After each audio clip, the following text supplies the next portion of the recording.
السلام علیکم میرے بھائیوں اور بہنوں، امید ہے آپ لوگ خیریت سے ہوں گے۔ اس وقت جس موضوع پہ بات کرنی ہے نا، وہ بہت ضروری ہے۔ وہ موضوع یہ ہے کہ ہم لوگوں نے اپنے معاشرے کے اندر ایک تفریق پیدا کر دی ہے کہ مدارس کا کام ہے دینی علوم دینا، دنیا سے ان کا کوئی تعلق نہیں ہے۔ اسکول، کالج، یونیورسٹی کا کام ہے دنیاوی علوم دینا، دین سے ان کا کوئی تعلق نہیں ہے۔ یہی وجہ ہے کہ مدارس والے اگر دنیاوی حیت کی طرف آنا چاہیں یا دنیاوی صنعت اور حرفت کی طرف آنا چاہیں، کاروبار کرنا چاہیں، کسی اور فیلڈ میں آگے آنا چاہیں، تو ان کے حوالے سے کہا جاتا ہے یہ اپنے کام چھوڑ بیٹھے۔ اسی طرح اسکول، کالج، یونیورسٹیوں نے اپنے معاملات کو اس قدر مادیت کی طرف موڑ دیا ہے، اس طرح ان معاملات کے اندر کام کی خرابیاں پیدا ہو گئی ہیں کہ جن خرابیوں نے ہمارے معاشرے کو تباہی کی طرف لے جانا شروع کر دیا ہے۔ کو ایجوکیشن سسٹم آگے کیوں دنیاوی تعلیم ہے، دین سے کوئی تعلق نہیں ہے۔ اس کے بعد ہماری پڑھائی اس قدر مہنگی ترین ہوتی جا رہی ہے کیونکہ دنیاوی کام ہے نا، دین سے تو کوئی تعلق ہی نہیں ہے۔ خدمت کا معاملہ یہاں تھوڑی ہوگا، یہاں 5,000 اگر ایک سبجیکٹ کے بھی لی جائیں تو کوئی بڑی بات نہیں ہے۔ اسی طرح وہاں ہونے والے فنکشنز کو لے لیں، وہاں ہونے والی تمیز و تمدن کو لے لیں، وہاں اساتذہ کی بے قدری کو لے لیں، یا جس پہلو پہ آپ غور کرتے چلے جائیں گے، آپ کو وہاں پہ دین سے بے پرواہی کی وجہ سے بہت سارے مفاسد نظر آئیں گے۔ حالانکہ ہمارے دین نے ہمیں کیا سکھایا ہے؟ ہمارا دین کہتا ہے انما الاعمال بالنیات، اعمال کا دار و مدار نیت پہ۔ پتہ یہ چلا کہ دنیاوی کام یعنی کہ اسکول، کالج، یونیورسٹی، اگر کوئی بندہ اس نیت سے جا رہا ہے کہ میں اللہ کو راضی کروں گا، میں اپنی آخرت کو سنواروں گا، میں انسانیت کی خدمت کروں گا، خیر الناس من ینفع الناس، سب سے بہترین انسان وہ ہے جو لوگوں کے لیے نفع رسا ہو، لوگوں کو فائدہ پہنچانے والا ہو۔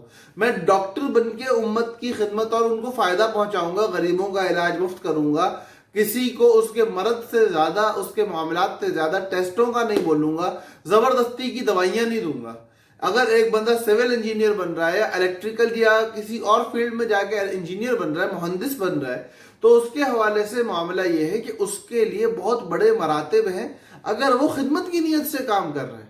یار ہم لوگ کامرس پڑھنے والوں کو دیکھتے ہیں، پراپر بزنس کے حوالے سے کام کرنے والے لوگ ہیں، اکاؤنٹس پڑھنے والے لوگ ہیں، بزنس کیسے لکھنا ہے، کیسے پڑھنا ہے۔ ہمارے دین نے اس کو کیا اہمیت دی ہے؟ قرآن کریم کی سب سے بڑی آیت سورہ بقرہ میں موجود ہے، اذا تداینتم بدین الی اجل مسمی سے شروع ہوتی ہے۔ اس آیت کو اگر دیکھیں گے تو لینتھ وائز وہ قرآن کی سب سے بڑی آیت ہے، اور اتنی بڑی قرآن مقدس کی آیت، اس پوری آیت کا تعلق کیا ہے کہ جب تم آپس میں ادھار کا، قرضے کا، کریڈٹ کا معاملہ کر رہے ہو تو اس معاملے کو لکھو گے، لکھوانا ضروری ہے۔ جس کو لکھنا آتا ہے وہ لکھنے سے منع نہ کرے، لکھوانا کس کے ذمے ہے، کون لکھوائے گا، یہ ساری باتیں قرآن نے ہمیں بتائیں اس جگہ پہ۔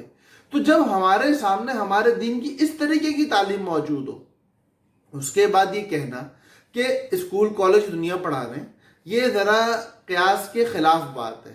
اصل میں مسئلہ پتہ ہی کیا ہے؟ ہم نے دین اور دنیا کی تفریق کسی اور وجہ سے کر دی ہے۔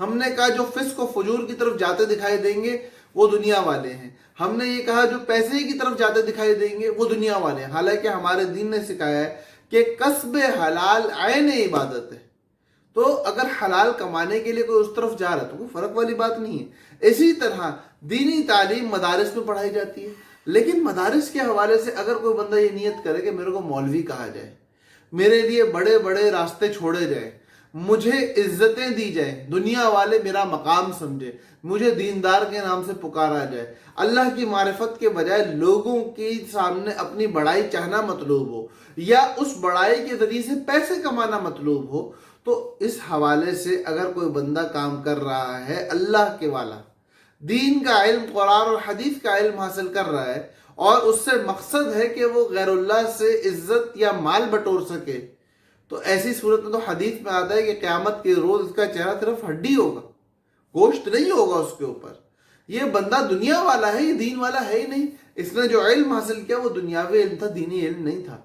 اصل دینی اور دنیاوی علم کی تفریق، یا کسی بھی معاملے میں دینی اور دنیاوی معاملات کی تفریق کا جو بنیاد ہے وہ اس بات پہ رکھی جائے گی کہ اگر وہ علم، اگر وہ کام، اگر وہ صنعت، وہ حرفت آپ کو آخرت کے حوالے سے نفع پہنچانے والی ہے، آپ کو آخرت کے حوالے سے اللہ کے قریب کرنے والی ہے، رسول اللہ صلی اللہ علیہ وسلم کے قریب کرنے والی ہے، تو وہ کام، وہ صنعت، وہ کاروبار، وہ معاملہ دنیا کے اعتبار سے دینی معاملہ ہے، نہ کہ دنیاوی. اور اگر اللہ سے دور کرنے والی ہے تو چاہے نماز ہو، چاہے روزہ ہو، چاہے حج ہو، چاہے زکوٰۃ ہو، چاہے صدقہ ہو، چاہے کوئی بھی بڑے سے بڑا فعل ہو، اگر وہ اللہ سے دور کرنے کی نیت سے کیا جا رہا ہے، اگر وہ غیر اللہ کو راضی کرنے کی نیت سے کیا جا رہا ہے، تو وہ خالصتاً دنیاوی فعل ہے. تو اس لیے مدارس والوں کو چاہیے کہ اپنے نیتوں کو ٹٹولیں اور اپنی نیتوں کو درست کر کے اپنے علم میں آگے بڑھیں. اسی طرح دنیا والوں کو یہ چاہیے کہ اپنے معاملات میں سب سے پہلے اپنی نیتوں کو درست کریں. ہم والدین کی، سب سے پہلے تو ہم اللہ کو راضی کریں گے، پھر دنیا میں ہمارے والدین کا، ہماری بیوی کا، ہمارے بچوں کا، ہمارے ماحول اور معاشرے کا، ہمارے ارد گرد رہنے والوں کا ہم پہ حق ہے. ہم جو کمائیں گے ان پہ لگائیں گے. اس نیت سے ہم تعلیم حاصل کر رہے ہیں.